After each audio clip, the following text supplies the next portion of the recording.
To inspect or replace the air filter on your RZR 200, follow these steps.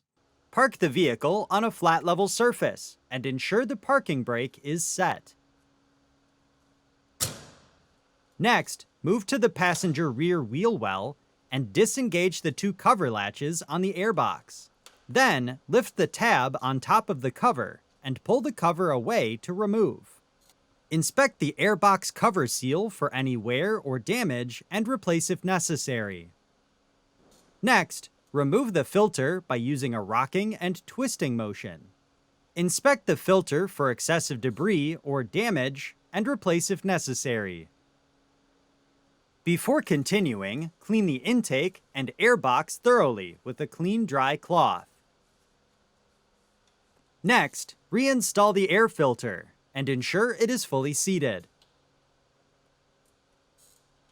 Then, reinstall the airbox cover and ensure the tab is locked in place. Finish by securing the two cover latches and ensuring the cover is fully seated. For more information, see your authorized Polaris dealer or visit Polaris.com.